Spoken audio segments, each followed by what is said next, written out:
I know the whole theory that people thought, like, all the people who got Domi Reversi are not ability users. And the one time he tries to Domi Reversi to ability users, it doesn't work.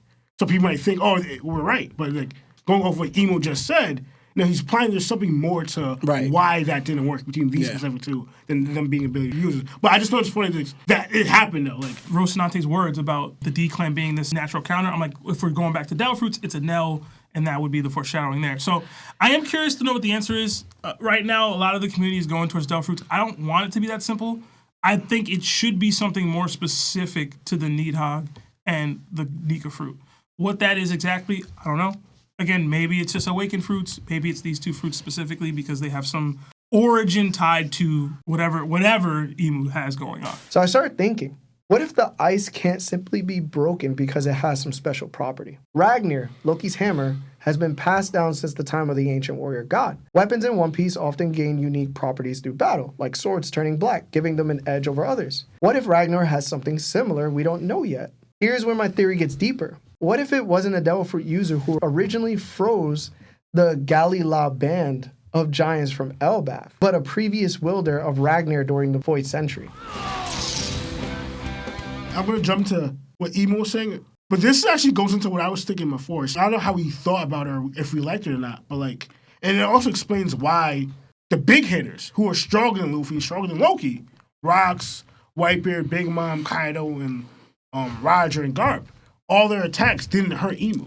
That's what I thought of, like, the whole Doflamingo thing. The Doflamingo's Spider clone and Gecko Moria's Shadow thing. And this is, like, it's genius, but also, like, not cowardly, but, like, it's kind of like you're wasting all your energy fighting this Emu. Because all your attacks are just not going to hurt him. Because he's a tangible, weird substance that it just doesn't affect him. Because he's not the real body. He's not the real person. This is just his ability that's making why. Because I'm thinking, I understand Emu's strong, whatever, but I'm thinking all those heads attacking him at one time and not affecting him, to me, it's like that's too ridiculously insane of a power-up or whatever for you not to get hurt by that. This confirmed to me, like, all right, somehow Emo was able to generate some type of power source from this. Like, I guess, like, Doflamingo's, like, clone, that he's able to do, like, some type of his abilities. Long distance, right? This is crazy long distance. But he could fight you almost, I don't say 100%, but a good portion of you and take you out or do whatever.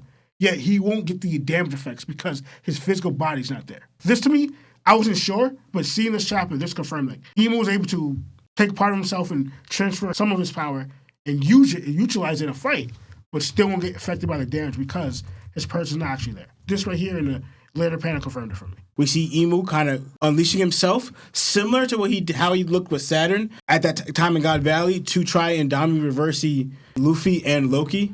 Oh, yeah, that's what I was going to say, too. I forgot. I know the whole theory that people thought, like, all the people who got Domi Reversi are not ability users. And the one time he tries to Domi Reversi to ability users, it doesn't work.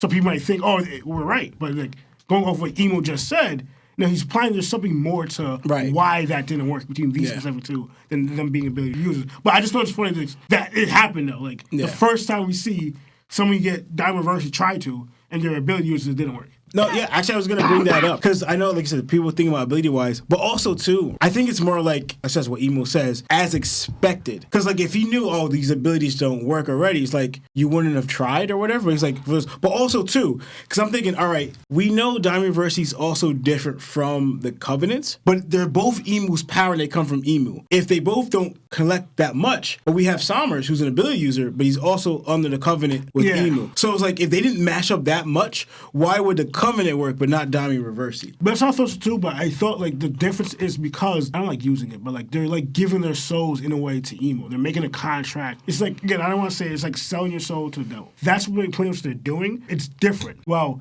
they're willingly doing it. Domi Reversi is, like, more of a force. Like, he's somehow doing it and able to force you to do it. The Covenant's, like, again, you're making an agreement. You're both in line in agreement with each other. So that's what, like, somehow it cancels each other out. Maybe. But before I end my turn, I just want to add, I'm just curious, right? Because Emu's statement here, after he tries and it fails, and it seems it has no effect at all. It wasn't like a battle where, like, whatever. It was just, like, as expected. They both are. But the thing is, I want to know, is it just the fruit? Because to me, it doesn't make me think of, because you clearly see that this is Nika, and you clearly see this is Nibelheim. Like, you named them, yet you tried anyway. So it makes, from that statement there, that fact, it doesn't seem like the fruit solely was the factor here, because you knew what you were facing underneath, you know? But you still try with it being Nika or Nimhog. But then you tried it doesn't work, but you're saying these both are. So it's like, is it like they're harmony with the fruit, they're sync with the fruit? But to me, the way Imu's saying it, it's more like them as a person, I guess, with the fruit, than so much, the fruit itself just didn't work on them, because he still tried. He saw that it was Nika. He said it last chapter.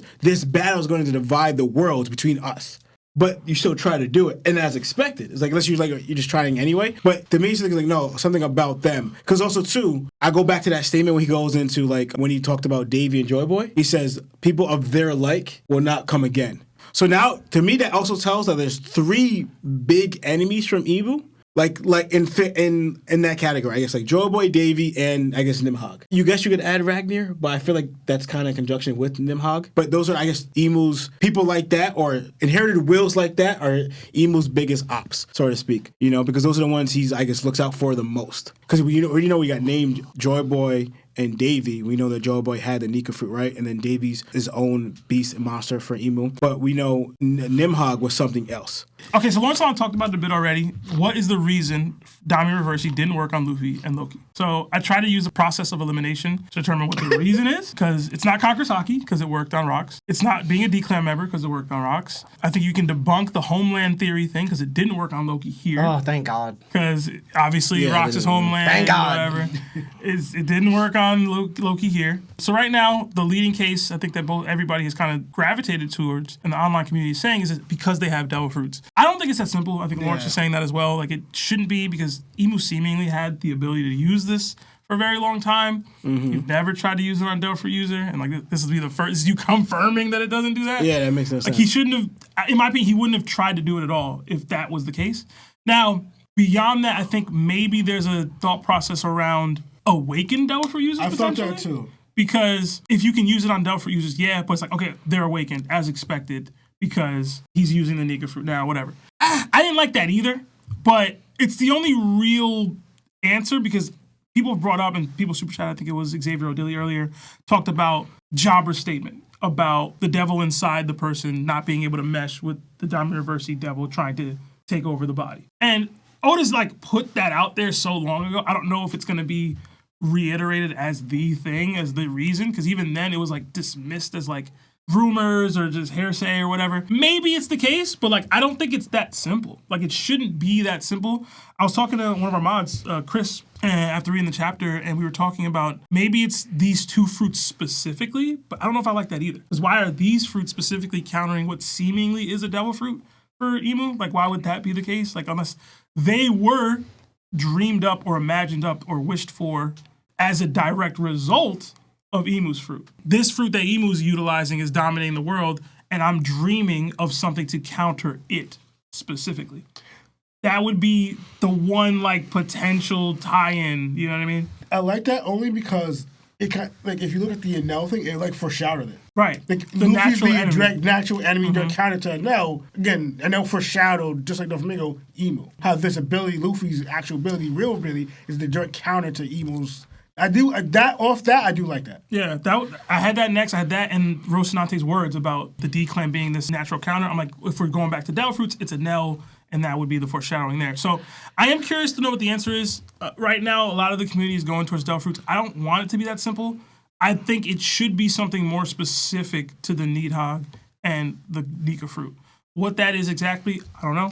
Again, maybe it's just awakened fruits. Maybe it's these 2 fruits specifically because they have some origin tied to whatever Imu has going on. And then Loki freezing Imu didn't surprise me. I figured he might use that ability. Imu not having a counter surprised me. And we can get deeper into it later. But I was like, I didn't think that would be it. You know what I'm saying? Like, that was kind of wild to me. And it's weird because I just told Lawrence, I found it interesting that other times when we saw other Conqueror's users get frozen, they broke out of it. Mm-hmm. And Imu, and I said, Conquerors, and I was saying, Conquerors can't get frozen. Imu, you're just shooting down that thing completely now. But it's not also not really not his him. body. Yeah, but didn't he also put out Conquerors in Gunko's ability? Yeah, that's what I'm saying. Like, he could still use it. We can get into that later. I think there's I have choice. a crazy theory as to why. Oh, this is where your theory comes in. Yeah. Okay. To me, this is a choice that he's making, personally, or Imu's making.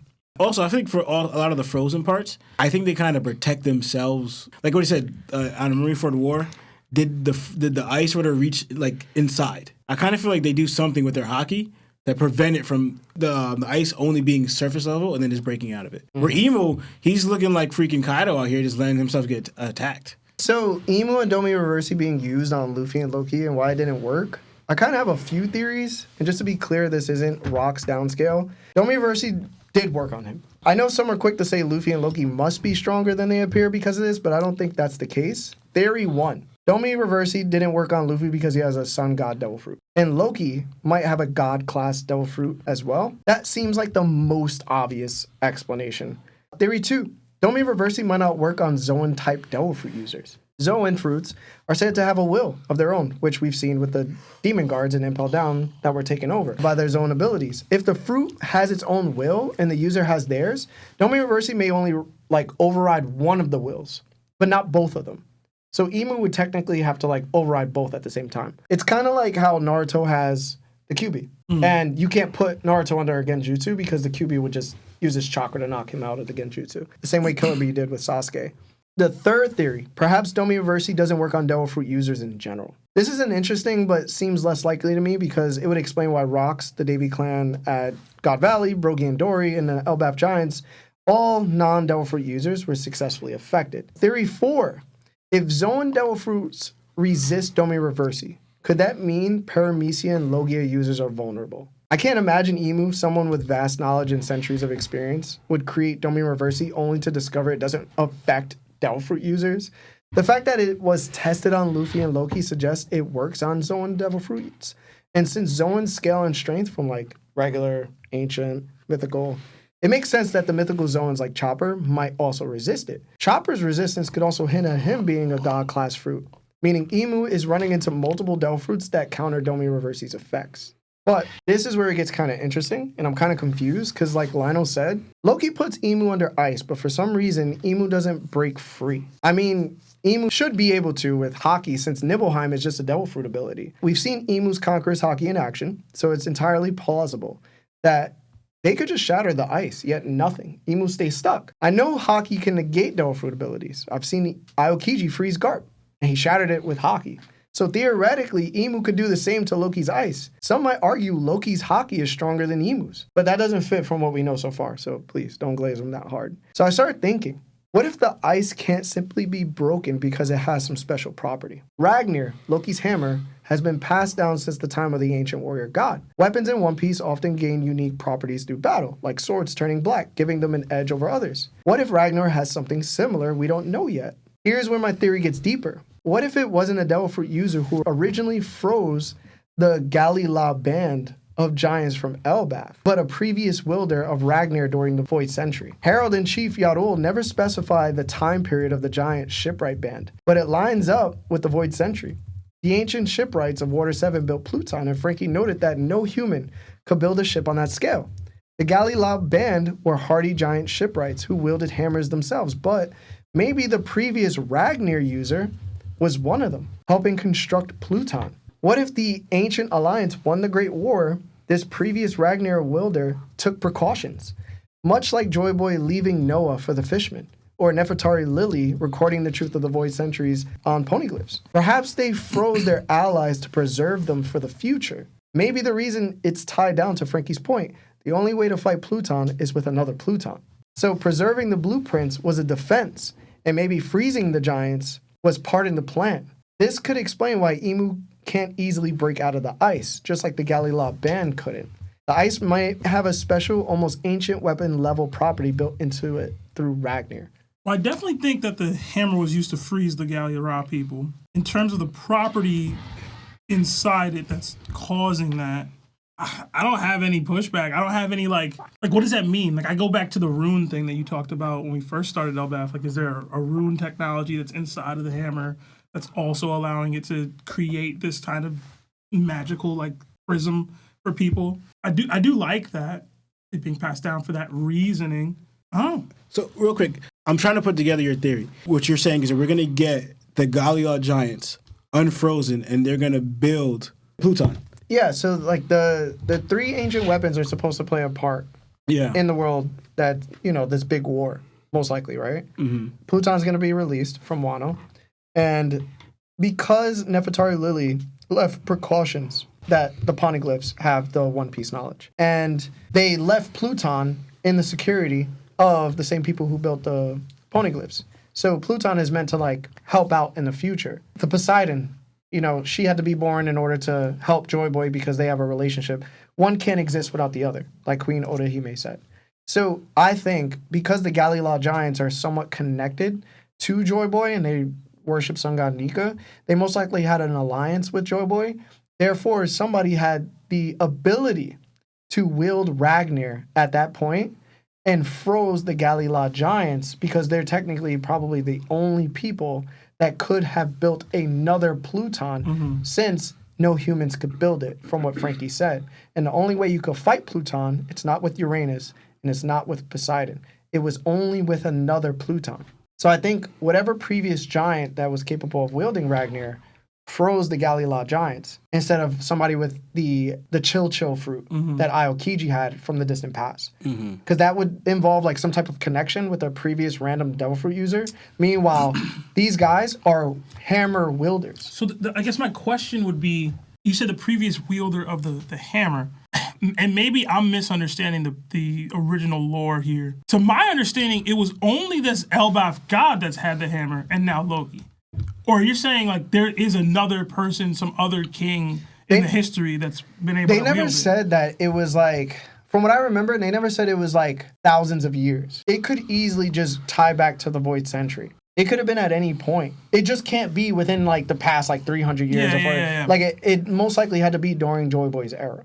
And the reason I say that is because Joy Boy had all of it. He had Poseidon, he had the Pluton, he had Uranus, he had all this going on. So I suspect there also had to be an ancient giant that was capable of wielding Ragnir itself during that time period. And then there was one, which I suspect might be the warrior god during the first world. That would make sense. I mean, it's been threes this whole time. Why would it be two now? Right. So, okay.